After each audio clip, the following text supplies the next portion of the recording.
Bismillahirrahmanirrahim. Assalamu alaikum, dear students. I hope all of you are doing fine and staying safe. In our previous lectures, we have discussed about the structure of our operating system. We have also discussed the different duties of operating systems, and we also talked about the processor scheduling algorithms and their need as well. So today we are going to explore another important task of the operating system, which is called memory management. As you know, that from memory we actually refer to main memory. We refer to as main memory,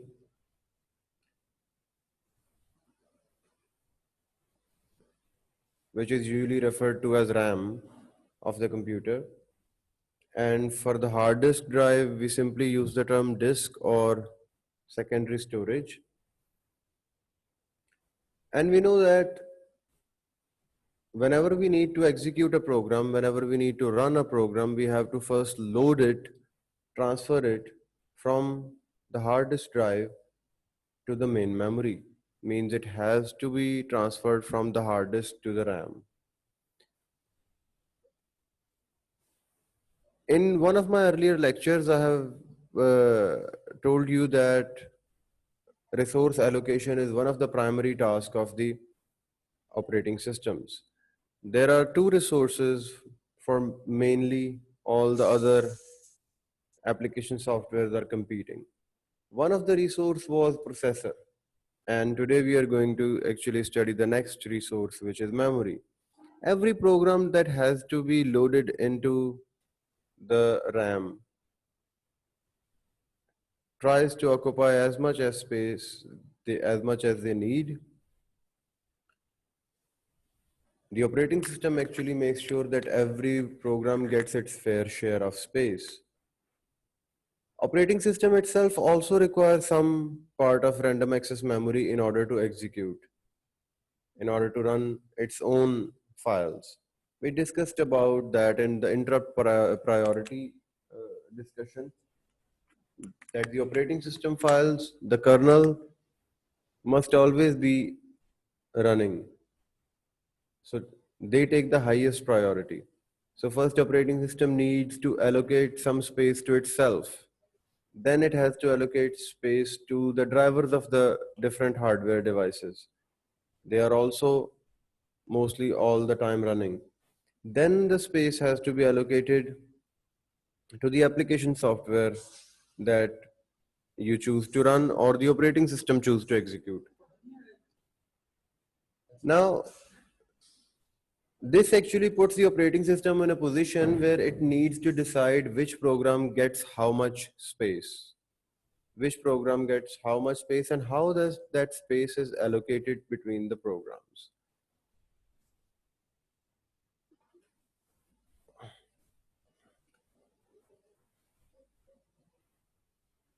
We also know that CPU cannot work directly on the hard disk drive, or CPU cannot work directly on any form of the secondary storage media. CPU actually shifts the file first into the RAM, and then it can perform the read-write operation on the RAM on the main memory. CPU only has the direct access to the RAM and the CPU's own registers, which are actually inside the CPU. We have to manage, we have to allocate the resource of main memory because main memory is usually limited. You might be having 16 gigabytes of main memory in your computer, and it's the job of the operating system to actually allocate from those 16 gigabytes to your application softwares. There are a couple of popular ways to manage the memory. First, there is dynamic partitioning, fixed partitioning, and paging. There can be other ways as well, but we are going to limit our discussion to these three. By partitioning, we actually mean dividing the space of the main memory. You're already familiar with the partitions of your hard disk drive. When you open your uh, in Windows operating system, when you open your Windows Explorer, you can see those hard disk drives as labeled as C, D, E, or F, maybe so on and so forth. Those partitions are your secondary storage drive partitions. You should not confuse those partitions with your main memories partitions, but main memory can also be divided into separate partitions. Let's see how we can do that. Let's start with the fixed partitioning. As the name suggests, in fixed partition, we actually divide the whole main memory into fixed number of partitions. Each partition has its fixed size, and that size is settled, that size is rigid, that does not change. It's actually the oldest way of managing the RAM. We don't use that so strictly in our modern day operating systems, but what we started with, that is the fixed partition thing. In the fixed partition, the size of each partition is fixed, and the first of the partitions is always reserved for the operating systems, and all the other programs are stored in the other partitions in a contagious way. Contagious way means that the parts of one program are stored together. The portions of a program actually always stored back to back, not separately, not spread around the RAM. The partitions cannot overlap, means where one partition ends, the other partition starts. There is no byte, no sector that can be part of more than one partitions. Then the process must be contagiously present in a partition for the execution. You remember from the previous lecture, the process is just the program we are trying to execute. So when we are actually shifting a process, an application software, or any other software or a utility program, when we are shifting that from the hard disk to RAM, that software, that process must be contagiously stored, means all the parts of that software must be stored together, back to back, adjacently.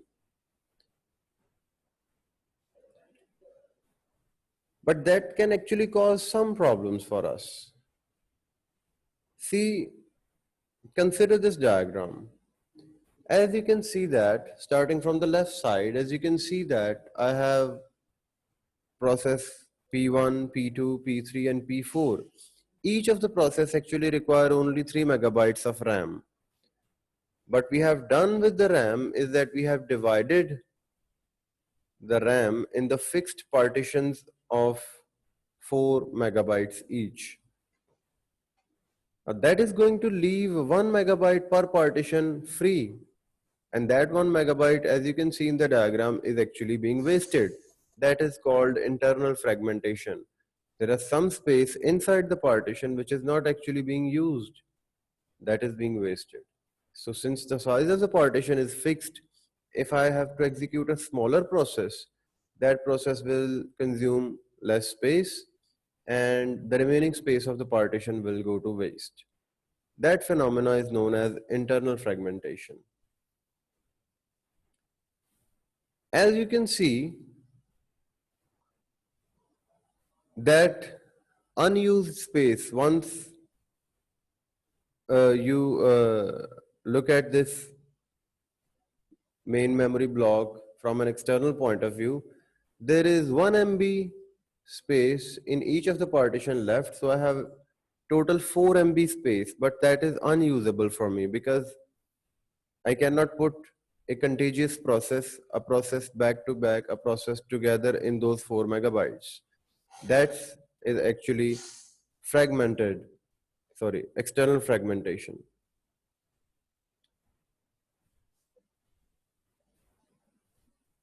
I have a process. The last part of the diagram actually explains that I have a process, the process P5, which actually requires exactly 4 megabytes.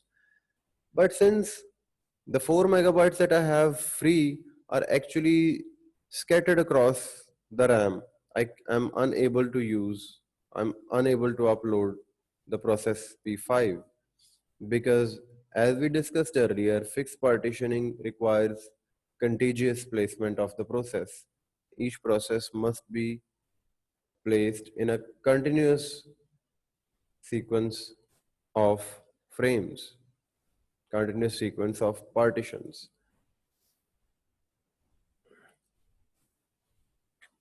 So the space inside a partition, the unused space inside a partition points to the internal fragmentation. The space that is unused among various partitions and cannot be used to load the process even though the space is available, that is external fragmentation, because the space is available but the space is not available at one spot.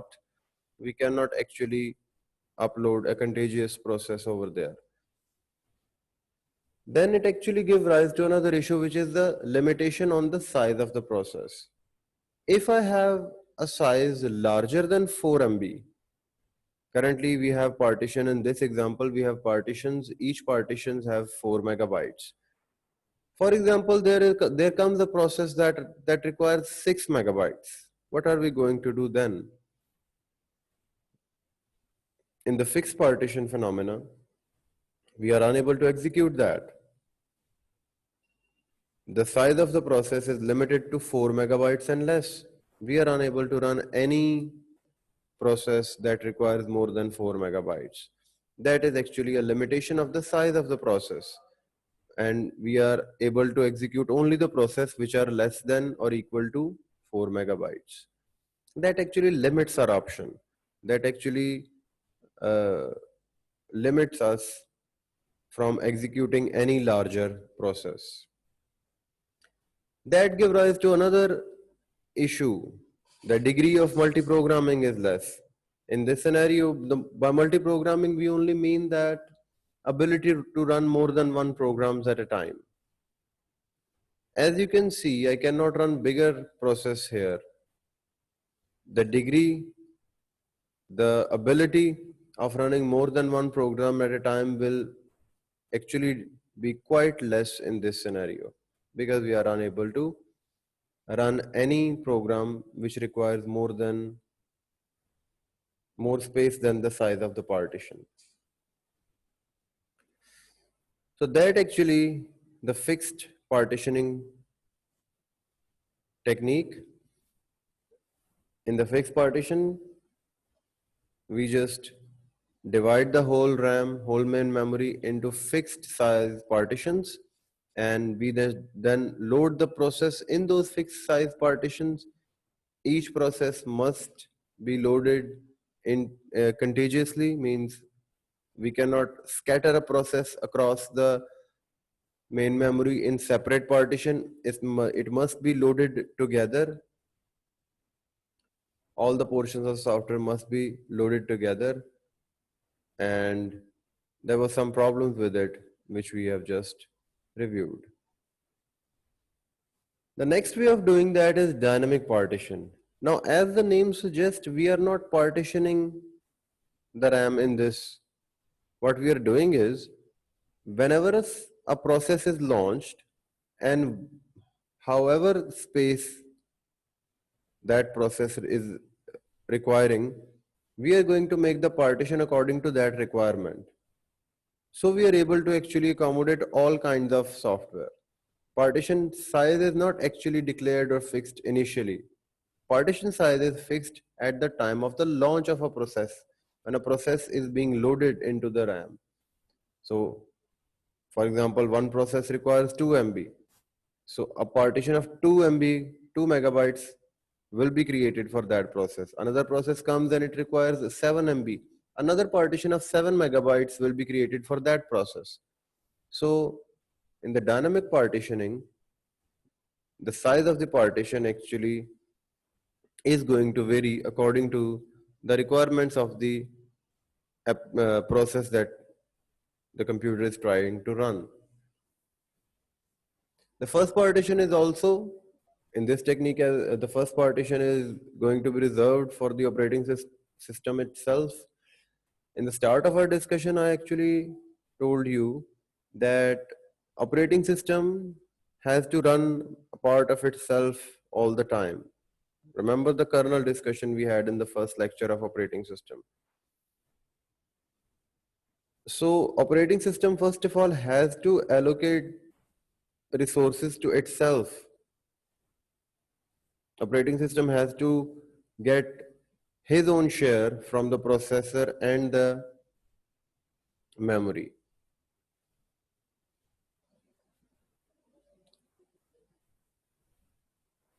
The partition size, that in dynamic partitioning, the partition size is going to be exactly equal to the size of process we are trying to run. And this will actually help us to avoid internal fragmentation. Remember, the internal fragmentation was the unused space inside the partition itself. Ideal, this diagram is actually trying to show you an ideal situation of dynamic partitioning. The first partition is reserved for the operating system itself. Then you can see that the partition size is equal to the process size. So whenever a process is launched, whatever its requirement of partition is, that much space is allocated to that process inside the main memory. So it looks all quite neat and good, but unfortunately this doesn't actually go that neatly in the real life scenarios. If you are considering just this diagram, just imagine that the process 3 has finished execution and I have 3 megabytes left in my RAM. But the next process I need to execute is 5 megabytes.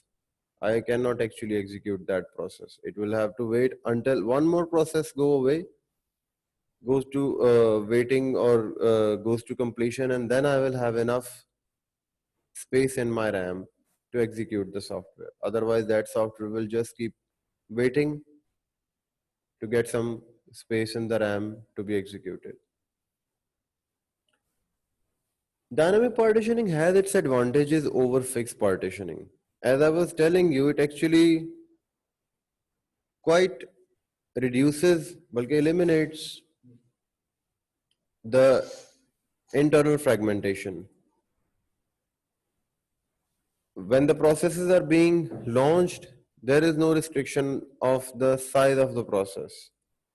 You can launch a bigger process, you can allocate the process that much space that it needs. So ideally, the bigger RAM you have, the more programs you can run. The degree of multi-programming is dynamic. It's not actually fixed or rigid. It will keep on changing with the quantity of the program and the requirements of RAM of the program that you are trying to run.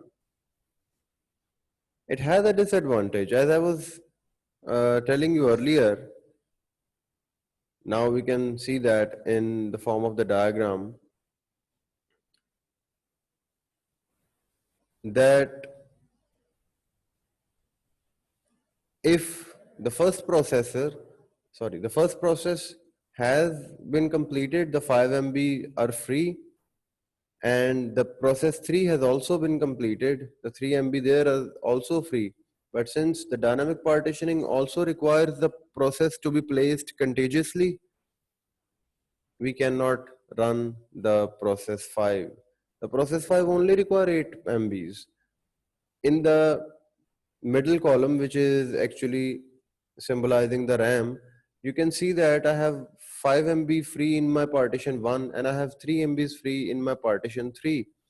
But still, these two blocks are not together.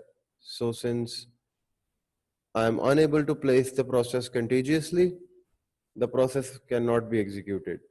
But the space over there is still free. So external fragmentation in dynamic partition is still a very real thing. Although there are algorithms to prevent that, but still this can happen rarely, and it does happen.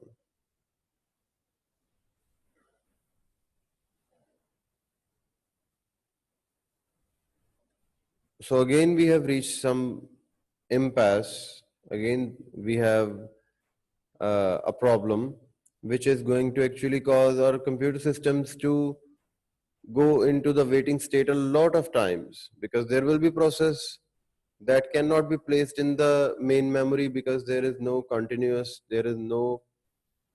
set of bytes together on which they can be loaded.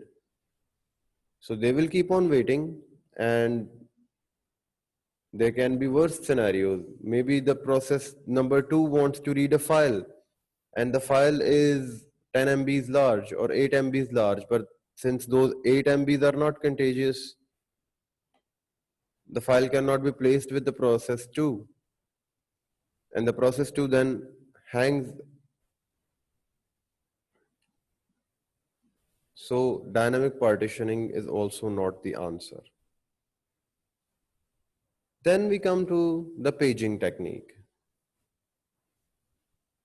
In paging, we actually divide the process into portion, we call them pages, and memory into portion, we call them frames. The idea here is that the size of page should be exactly identical to the size of frame. All the pages will be loaded into the memory at the same time, but the pages we do not need to run right away, we can put them back inside the hard drive to make more space inside our RAM. And then we don't need to actually place all the pages contiguously. So when we need those pages again, we can load them again from the hard disk drive to the RAM and use them. I would like to clarify that again, that pages or page is actually symbolizing the portion of the process, the software that we are trying to load into the memory. We have divided that software into smaller portions and we are calling them pages.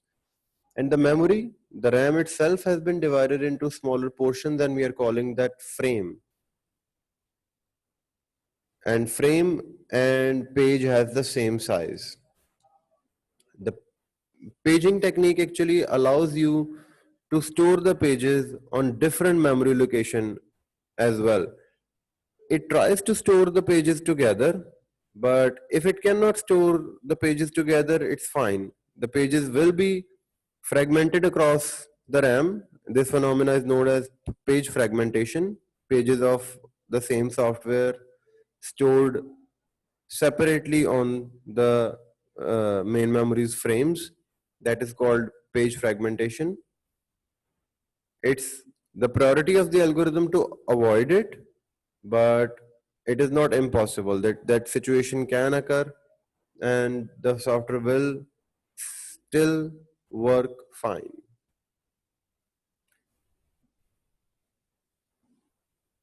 A paging algorithm might, a paging technique diagram might look something like this. Your main memory is a collection of frames. The main memory is divided into little partitions called frames. Again, the operating system have the first partitions, and then you have the process which is divided into pages, and you will load one page to one frame. So which page goes to which frame is called mapping. Pages will be mapped to framed and they will be stored in those frames.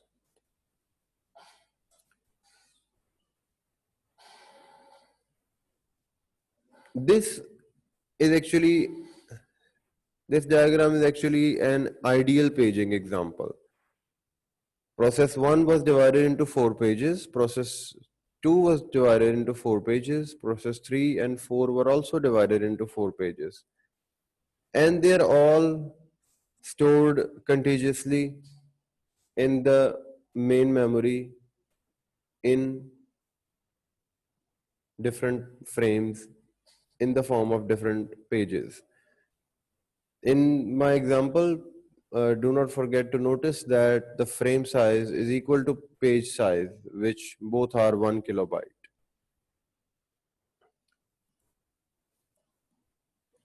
What happens if two processes leave?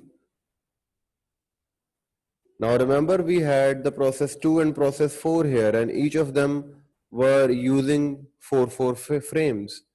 Another process, process 5 came, it required only 8 frames, and this time we are able to store the process in the 8 frames. Although the process has become fragmented, that's called page fragmentation. The pages are stored not together but separately away from one another in the RAM, but the process is still able to execute, still able to run. That was not actually happening when we were using the dynamic partitioning or fixed partitioning. So in paging, you can actually load the software, load the process in form of pages to different frames. All the pages can be loaded together, and the pages can also be loaded scattered across the frames of RAM. The last technique to manage the memory that our operating system apply is called virtual memory. To put it in plain words, virtual memory is not actually a physical memory. For example, your physical memory can be 4 gigabytes. But as you actually start to keep loading the softwares, keep loading the programs in the RAM, you actually exceeds the capacity of the RAM. At this point, what the operating system is going to do, it is going to create another temporary file in your hard disk drive and start using that as an extended part of the RAM. That's actually virtual memory. This mechanism allows the operating system to use more memory than there is available physically. If you are actually having the physically 4 gigabytes available, you can have another gigabytes of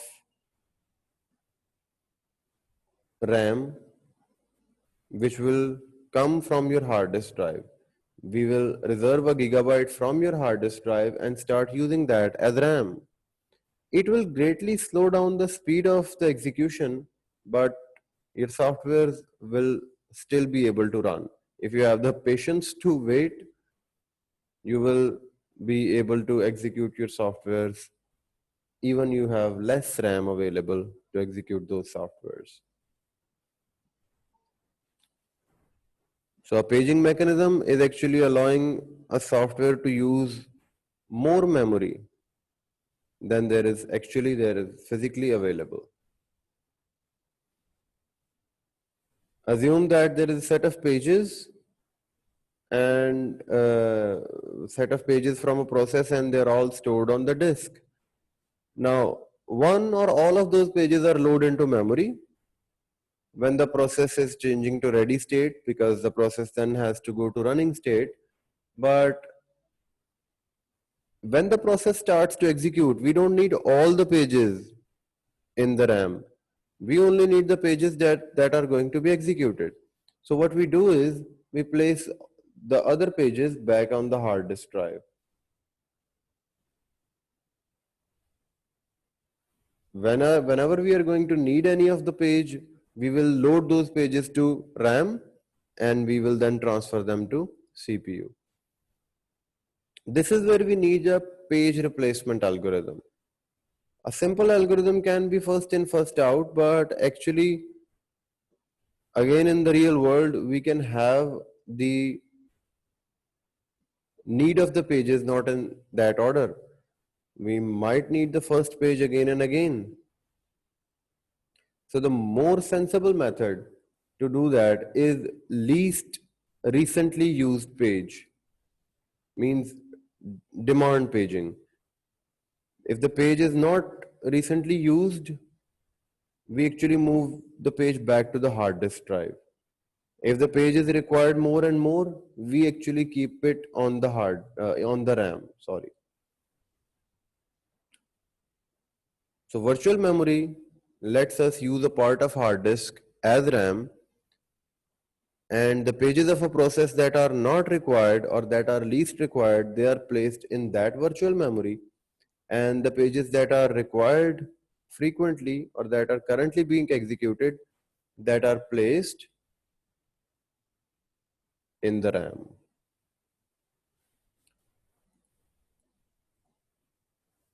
The comparison of virtual memory is right in front of you. You have a degree of multiprogramming. An increase in that, you can run large applications because some part that your RAM is unable to handle, that will go into the virtual memory on your hard disk drive, and you have no need to buy the more memory chips to increase your RAM size, just to increase the ability to run more softwares. The disadvantage is system will become significantly slower because first of all the hard disk is relatively slow, and then the swapping from a page from hard disk to RAM and then RAM to hard disk, actually it is going to take extra time. So your softwares, your applications will run more slowly. It will take more and more time to switch between the applications. And since some of your hard disk space is being used as a virtual memory, you will have lesser hard disk space to use. With that, we are going to move on to the question answer session. I hope you will have plenty of those.